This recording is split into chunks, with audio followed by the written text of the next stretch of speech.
What's up, Colliders? It's the kid JW here, back again with another episode of Us. That's Miss Diva Talks. What's up, y'all? And we got video from Yo-Yo 808, and I think we've all worked in retail before. Ooh, haven't we? And I used to like it. Now I don't. So let's see what Yo-Yo says. And I liked it, but not the people. I'm just this time target.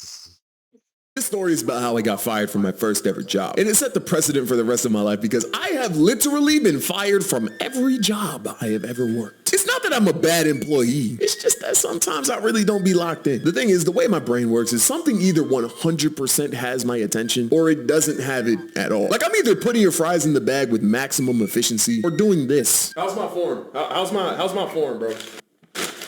Shoot, I failed. Okay. All right.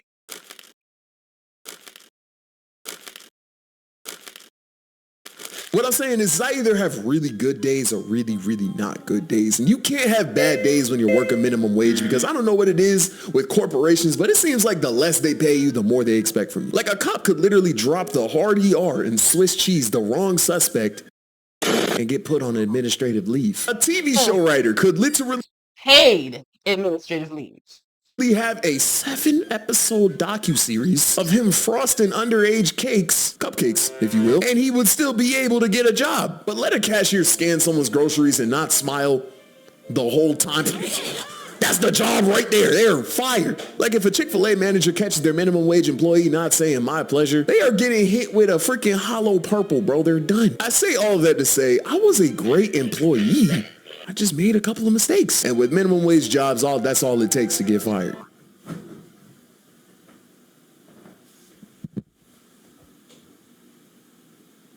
You knew what you did that on purpose. Now, I've told this story before, but those videos were mad old and rushed, and I just feel like I'm a better storyteller / animator now. And there's a lot of details that I left out for the sake of posting weekly. So, I'm gonna spin back on this topic and give you a complete start to finish video of how this story actually went down. Now, I grew up with a smart mother, summa cum laude or whatever the fuck, and she has a master's degree in whatever the fuck. But she's smart, okay? She's an accountant, but not a regular accountant. She's like a higher up. She has authority, you know? Like people on her level play golf and have sugar babies. That's the tier of success that my mother is in. And she got there by being smart. So growing up, my mom made it abundantly clear how important school and college was. And she proved it, I ain't gonna lie, because I tested the fuck out of her. See, I was an accident. My mom was 21 in college with goals and aspirations, and then my dumb ass popped up.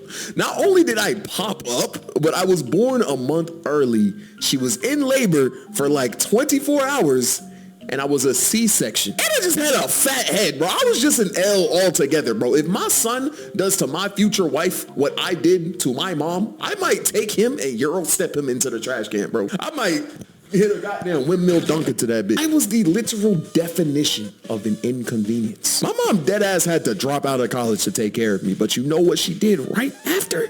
She went back to college, got her master's, and graduated at the top of her class as a single mother of 4 with a daughter who had heart disease, bro. She is the literal definition of a strong, independent black. Sir, you have that right. And I hope you pay all your accolades to your mama. Right. Damn. Man. Black woman. Like me and my mom have had our beefs in the past, but her resolve is unwavering, and I genuinely aspire to have a fraction of the work ethic that she has. I'm telling you all this to illustrate, once again, how important college is to my mother and how much of her success story I witnessed firsthand. So growing up, in my head, with the mother that I had, I knew I was going to college. And to be honest, the thought of going excited me. If you asked child me what he thought he was going to be doing in the future, it was definitely going to be some type of office job. I wanted to be a teacher until I realized they get paid in pennies. I wanted to be a graphic designer, but then I realized they get paid in Instagram shout outs. But then I finally decided what I wanted to be, and it was an architect, which made sense because, you know, I grew up drawing, and the concept of... You ready for all that math, though? That's why It ain't just the drawing. That's why I stepped away from that. That's what I wanted to be. But I saw that math, I'm good. Designing buildings seemed interesting to me. And shoot, I'd get to do something that involves math just like my mother. So I was headed into my senior year of high school with a genuine idea of what I wanted to do. And it was all looking good. Until I realized Math is actually ass, bro. Like, my brain genuinely cannot understand it. Oh, divided 9. 4. 6 and 6 is 24? 1. Bro, the United States dodged a bullet when I decided to not be an architect, bro. If I designed a building with my knowledge of math, it would be cooked. I'd mess around and design a building with the structural integrity of a card house. You wouldn't even need to hijack a plane to knock my John down. A Toyota Camry would have been more than enough. Anyways, so after struggling in math, it was hard for me because I didn't want to disappoint my extremely accomplished mom, but that's just what ended up happening. I couldn't get it. I could not understand what I wanted to do with my life. And eventually it led to me not wanting to go to college. And I was just in this weird limbo of not knowing what I wanted to do. That was until I found a channel by the name of Young Don the Sauce Guy. I saw him making animations and I found them funny. Now it just started with me just watching, bro, but one day he just Shout out to Young Don, somebody who we have reacted to in the past. Yes, we have. decided to drop a Q&A. And he stated the reason that he even started YouTube was because he saw another YouTuber by the name of The Odd Ones Out making animations. And he thought to himself, shout out to Odd Ones Out, another YouTuber we reacted to. Yep. I could do that. And that made me go, I could do that. So I grabbed my mouse, my old laptop, and I realized I can't do that. Animation is hard, specifically because I didn't have a drawing tablet and my laptop crashed more than a YN with an infinity stone and a whippet addiction. But I was too broke to do anything to change it. I needed bread. So the search for a job commenced. I found myself working at a local grocery store. But little did they know, when they decided to hire this wide-eyed, hard-working, ambitious animator, they would have hired the most incredible, competent, the most incompetent person to ever wear one of their uniforms. And the first person to find this information out was my manager, La Rosa. Now I could go on a whole tangent explaining just how disrespectful, vicious, and just straight up evil this woman was, but I don't need to. I only need 3 words to convey her personality, and I promise you'll get it. Short, bitter, and old. Anyone who has dealt with someone who has those 3 traits already knows the type of person La Rosa was, bro. And you know just how toxic it can get. But if you're thinking to yourself, man, you tweaking like shit, man. He wasn't even that bad for 1. You have a nuclear family and a trust fund. Stop talking like that. 2, I'm gonna add another trait up there just to seal the deal. Racist, bro. La Rosa was racist as hell. Openly, by the way. One of my early impressions of her was this. So when I decided to get a job to pursue YouTube, once again, I knew I wasn't going to college. And obviously, my mother did not approve. So I got kicked out, and it was a whole thing. I can make a video about that by itself. But when I got kicked out, I ended up moving in with a high school friend of mine, Jake. Him and his family were all pitching in to get a new apartment, and he told his mom about my situation. And if I paid rent, they would let me stay with them. So it was me, Jake, his mom, his sister, and his younger brother. And during that time, I actually ended up putting Jake on to the grocery store that I worked at. He got an interview, he got hired, and we both ended up working together. Fast forward, me and Jake get sick, and because of that, we had to call off. So Jake goes first, he calls, and this is hear exactly how the calls went. Hey, La Rosa, this is Jake. What's up, Jake? Yeah, I got sick. I need to call off. Oh, no, are you okay? Yeah, I'll be fine. I just don't want to get anyone sick. Okay, sounds good. Thanks for letting me know. Hope you feel better, okay? Of course. Bye. I then take the phone. Hey, La Rosa, this is Yo-Yo. Hey, Yo-Yo. Yeah, I just got sick and I need to call in. It's 2 p.m.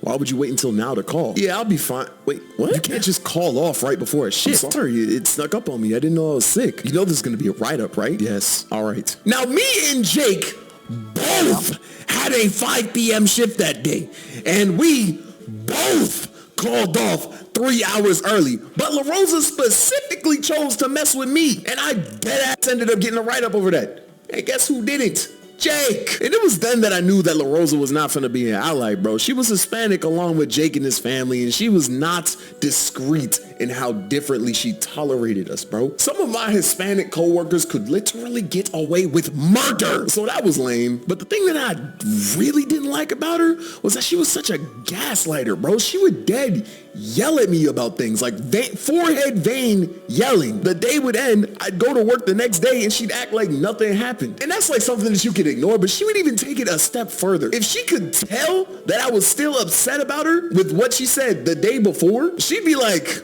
oh, you don't like me. Bitch, I hate you. Exactly. You goddamn. Ooh, you are so right. I don't like you. Exactly. I'm sorry, y'all. Let me come back. A moment. She'd say, yo, you know I like you. You're a great employee. And they yell at me again. And you think, damn, yo, you get yelled at a lot. You got to be doing something wrong. No! Bro, there was this one time I was working the register and this lady came into my 15 items or less register with a cart that did not have 15 items or less. But you know, me being the stand-up guy that I am, I decided, all right, I'll scan her items. So I look at her. Good evening, ma'am. How's it going? Nothing. All right. So I get to scanning, and now since this register is made for 15 items or less, it only had one bagging station as opposed to the 2 that all the other ones have. And this lazy ass, fat ass, ugly ass, I said, hey, yo, never mind. I ain't even got to do all that. But this lady is not helping me bag at all. And I had to scan all of her stuff and then bag. But it was taking a little while because I had to do one bag at a time. And she is not hiding the fact that she is waiting impatiently. But like, what does she want me to do? She also had this fat stack of like steaks that she wanted me to bag individually so they're not all bagged together. So I'm doing that and it's taking me a while, but eventually she goes and ends up helping me bag. And I swear to you, when she did that, I was about to add her to the list of things that was going in the bag that day. But we finished bagging and I give her a receipt and she goes on her way out the door and I continue my day. And then I hear, bing bong. Yo, to the manager's office. Yo, to the manager's office. Another manager comes in, shuts off my register, and I head to the manager's office. And I'm just making my way down that hallway, and I could just feel the air get colder and colder as I made my way towards La Rosa's door. I look at her desk, and I just see nothing but malice, bitterness, and rage. Like, genuinely, bro, I felt like how Pito felt staring at Gone, knowing they was about to get their shit right. I walk in, close the door. Yo, what is wrong with you? What do you mean? Do I need I think we've all had managers like that. Yeah, we did. Yeah, we did. Definitely. Like, no good deed went unpunished. Of course not. Like, it's not busy. I'm doing my job. Yeah, and I What hate more do managers. you want? I hate managers like that. Like I really do. Ooh, flashbacks. Yeah. So I'm about to get mad all over again. Anyway, I'm about to start naming names and shit. But let's go ahead and end this video. So, who we talking to? Colliders, if you enjoyed this reaction, go ahead and hit the like button. Share with someone who you think would like it as well. If you want to check out Yo 88, what was it? 8080 It's in the description below. for yourself. Exactly, it'll be in the description below, along with where you can check out me and the official JW on our own YouTube platforms. Anything else? No, that's about it. All right, bye. Later.